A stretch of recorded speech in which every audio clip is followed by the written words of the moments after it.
You ever been in a conversation where you walk away feeling drained, confused, maybe even doubting yourself, and you don't even know why? You replay it in your head, thinking, how did I end up apologizing? How did I end up defending myself? How did I get pulled into this again? That right there, that's the trap. Narcissists don't just come at you with a neon sign that says, I'm manipulating you. No, they're smarter than that. They create these invisible snares. And here's the kicker. They don't care if you like them, and they don't care if you hate them. What they care about is whether you are engaged with them. Because when you're engaged, they win. Let's pause right here. Think about a fisherman casting a line. They don't care if the fish loves the bait or hates the hook. They just care that the fish bites. That's all a narcissist wants. Your bite, your attention, your reaction, your energy. Praise them, they'll soak it up. Challenge them, they'll soak that up too. Because either way, you're hooked. That's why people get so stuck with narcissists. They keep trying to figure out the right formula. Maybe if I praise them more, they'll calm down. Maybe if I challenge them, they'll respect me. Wrong on both counts. The trap isn't in what you say. It's in the fact that you're even playing the game. And I'll tell you something from experience, from the courtroom, from negotiations, from high-pressure conversations, when you're dealing with someone whose only goal is control, not connection, the very act of engaging becomes fuel. It doesn't matter if you're calm or fairy, sweet or stern. If you're locked in, they've already got you. Here's where people underestimate the danger. They think a narcissist just wants compliments. No, that's half the truth. What they really want is to know that they occupy space in your head. If you're thinking about them, defending yourself against them, strategizing how to please them or how to beat them, they've already won. They've planted themselves in your mental real estate rent-free. And the scariest part, most of the time, you don't even see the trap until you're already tangled. You don't notice the hooks in your skin until you're exhausted, sitting at home, replaying the same fight for the 10th time, wondering why you're so worn out from one conversation. But once you see it, you can't unsee it. Once you realize, wait a minute, this isn't about whether they like me or hate me. This is about whether I feed them or not. The whole game changes. That's the first step, awareness, recognizing the trap. Because if you can't see the bait, you'll always take it. And a narcissist is counting on you not seeing it. They're counting on you being so caught up in the emotion of the moment that you don't realize they don't even care about the outcome. They care about the reaction. The trap you don't see coming is this: they win by keeping you on the hook. Whether you're chasing their praise or defending yourself against their attacks, you're still dancing to their tune. And until you see it, you'll keep playing the game you were never supposed to win. Now let's get into the first half of this trap praise, because this is where so many people get blindsided. See, on the surface, praise feels harmless. You think you're just being kind, generous, affirming. And in healthy relationships, that's true. Praise builds connection. It creates trust. It shows appreciation. But with a narcissist, praise is gasoline on the fire. A narcissist doesn't want praise the way you or I want encouragement. They need it. It's oxygen. It's survival. And when you hand it to them freely, without boundaries, you're teaching them exactly how to keep you in their cycle. Let me paint a picture. Imagine you've got a vending machine. Every time you put in $1, you get a candy bar. Consistent, predictable, satisfying. That's how a narcissist sees you when you feed them praise. They know all I have to do is angle the conversation toward my achievements, exaggerate a story, maybe throw in a little self-pity, boom, candy bar, supply delivered. And the thing about narcissists is they don't even hide it. They'll tell the same story 5 times in different ways, just waiting for you to say, wow, that's amazing. You're so talented. I don't know how you do it. And the moment you say it, watch their body language. Watch their face. They light up, they relax, they feel fed, and then they want more. Now, don't get me wrong. Wanting affirmation isn't bad. We all want it. But here's the difference. Healthy people want affirmation to feel seen. Narcissists demand affirmation to feel superior. There's no balance, no give and take. They don't just want your praise, they want your praise to prove their worth. They want it to cement their dominance.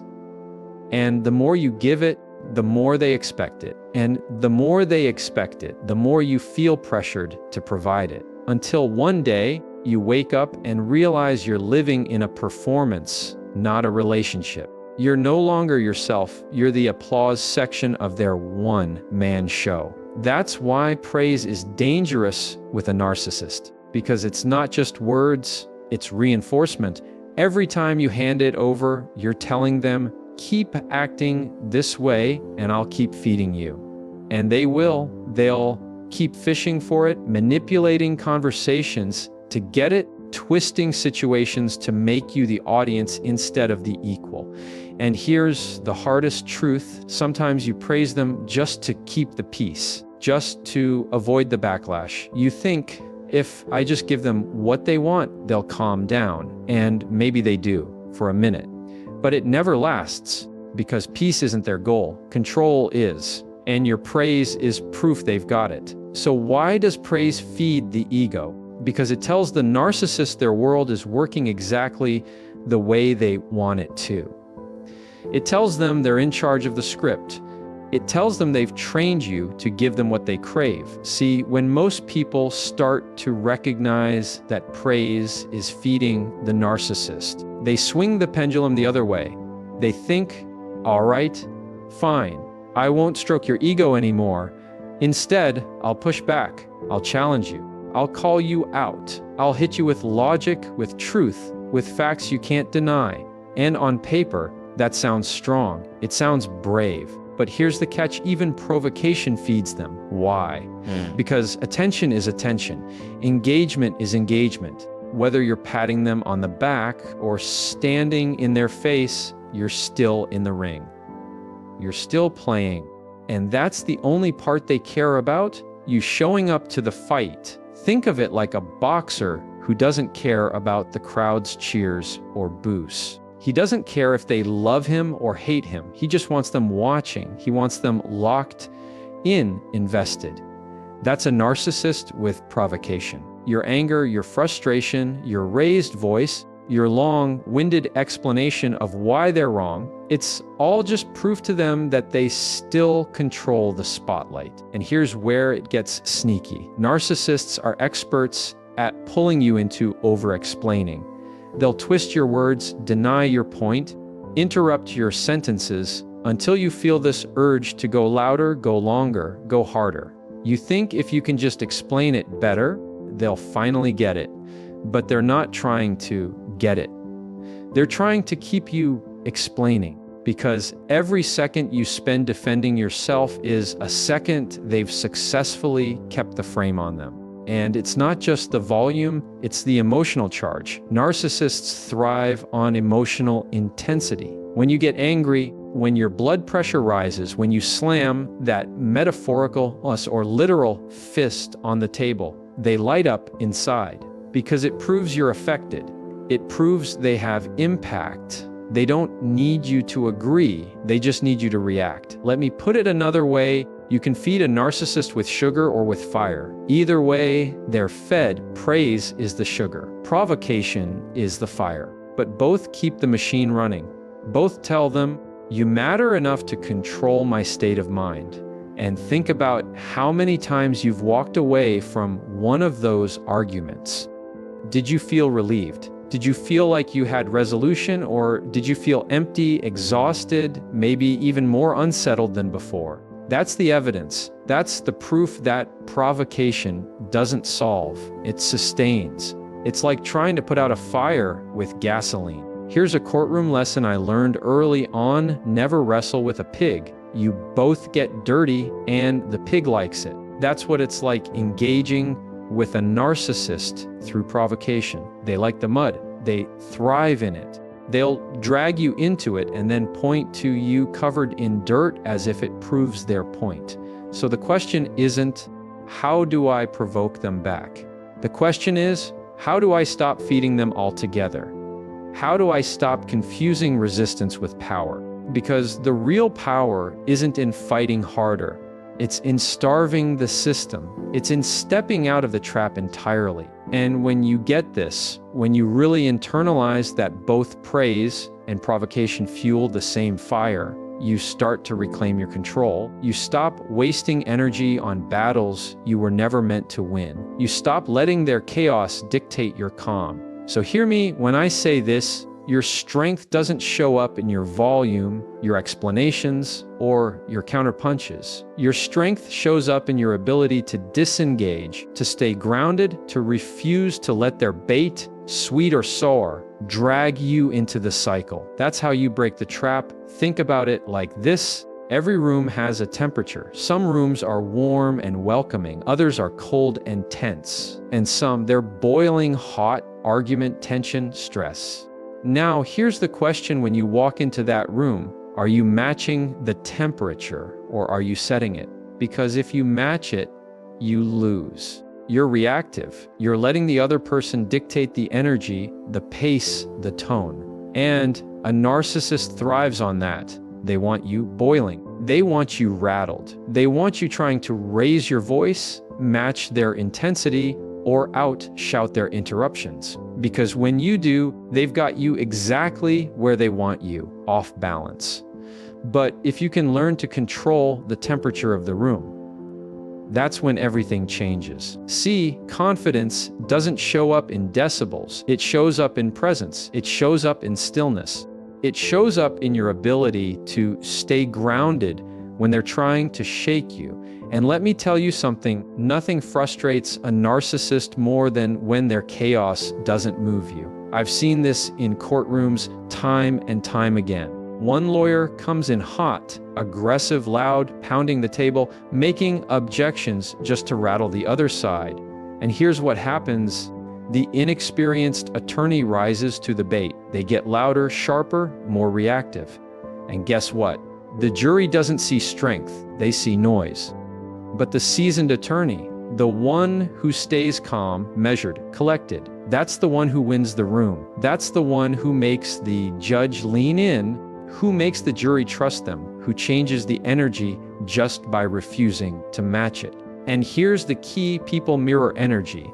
If you raise your voice, the room raises with you. If you stay calm, the room lowers to meet you. That's human psychology. We sync, which means you have more control than you realize. You don't need to fight for the thermostat, you are the thermostat. Now, this doesn't mean you suppress your emotions. It doesn't mean you stay silent and let them steamroll you. What it means is you speak with clarity, not with chaos. You choose words that cut through the noise instead of adding to it. You slow down when they speed up. You steady yourself when they try to rattle you. You anchor the conversation instead of being swept up in it.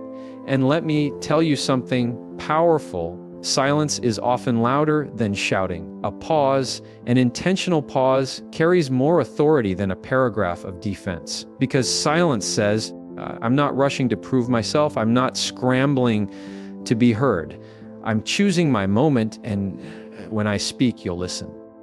That's control. That's presence. That's how you change the temperature. You want to know why this works so well with narcissists? Because it strips them of the drama. Their entire playbook depends on escalation, getting you emotional, reactive, defensive. If you won't play that game, their control evaporates. They can't escalate what you won't fuel. They can't pull you into chaos if you refuse to match it. So here's the takeaway. You don't control narcissists by overpowering them. You control the environment by regulating yourself. You stop letting them set the temperature of the room, and you start owning it. And the moment you realize that, the moment you realize you can be the calmest, clearest, most grounded person in the room, you shift from playing defense to setting the rules. Think about how many times have you caught yourself softening your words, I just wanted to say, I don't mean to bother you, but does that make sense? Those aren't just harmless fillers. Those are signals. They say, I'm checking if I'm allowed to take up space. I'm asking if my voice matters. And narcissists feed on that, because every time you look for permission, you're reinforcing their control. Now, let me tell you something: confidence doesn't ask for clearance. Confidence doesn't knock on the door of someone else's approval before it speaks. Confidence walks in, stands tall, and says what it needs to say with clarity, not arrogance, not aggression, clarity. Here's the trick. Narcissists are masters at making you second guess yourself. They'll roll their eyes when you talk. They'll interrupt mid-sentence. They'll dismiss your point with a smirk or a sigh. And over time, those little cues add up. They condition you. They train you to shrink, to pause, to check in, until one day you're waiting for their body language to give you the green light before you even share your opinion. That's how they win. But here's where you flip the script. You stop asking. You stop packaging your truth in disclaimers.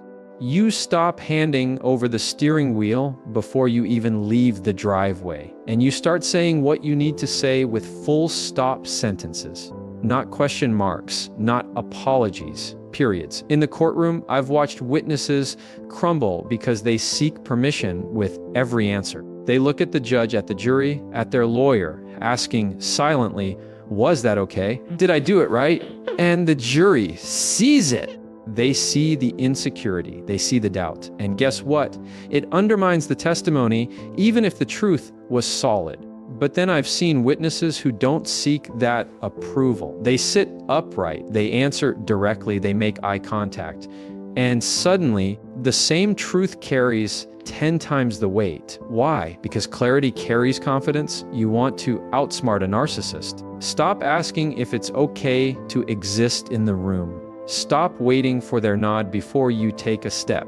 You don't need their green light. You don't need their stamp of approval. And the moment you stop seeking permission, you take back control.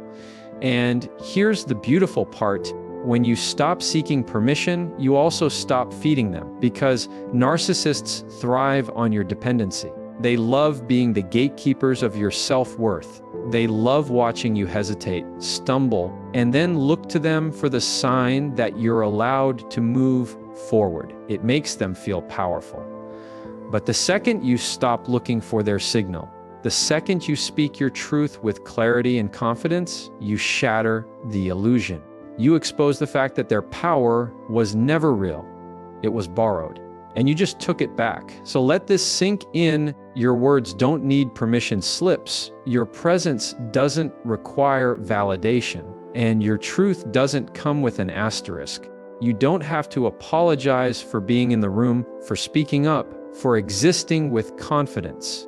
The moment you internalize that is the moment you step out of the trap entirely. Teaching someone how to treat you doesn't start with them. It starts with you. You can't control their actions. You can't rewrite their script, but you can absolutely control the way you respond to it.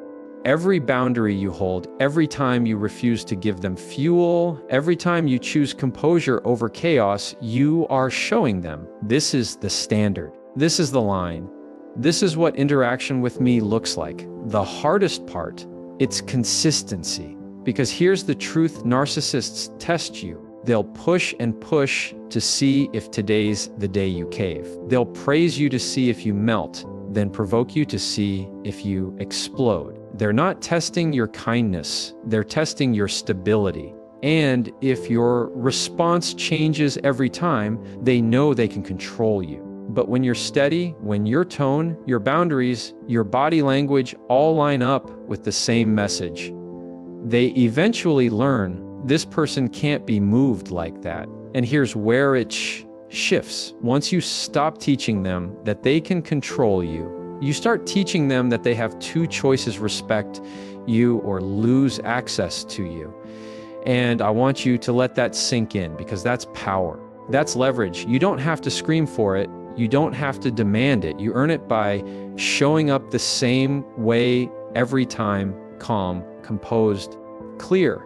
This is what outsmarting a narcissist looks like. Not outshouting them, not outpraising them, not out-arguing them. Outsmarting them means you stop running on the hamster wheel they set for you. You get off. You choose stillness when they want chaos. You choose clarity when they want confusion. You choose self-respect when they want control. And when you do that, you start to feel something you haven't felt in a long time: peace. Not the fragile peace that depends on keeping them happy. Not the shaky peace that comes when you avoid conflict. Real peace, the kind that comes from knowing you've taken back your power. So I want you to remember this: every interaction with a narcissist is a classroom. You're either teaching them they can control you, or teaching them they cannot. And when you choose clarity over chaos, boundaries over approval, composure over conflict, you're not just teaching them, you're teaching yourself. You're reminding yourself of your own worth, your own strength, your own voice. And here's the ending I want you to carry with you. You are not here to feed their ego. You are not here to fight their battles. You are not here to play their game. You are here to stand firm, to own your space, and to teach, without words, without noise, that you are someone who cannot be manipulated. Because at the end of the day, the trap only works if you step into it. Outsmarting a narcissist isn't about changing them. It's about changing what you give them. And when you stop feeding the trap, when you stop giving them the fuel, they're left with nothing but their own empty noise. That's when you win. That's when you walk out of the room with your peace, your clarity, and your power intact. And that's when you know you've taught them exactly how to treat you.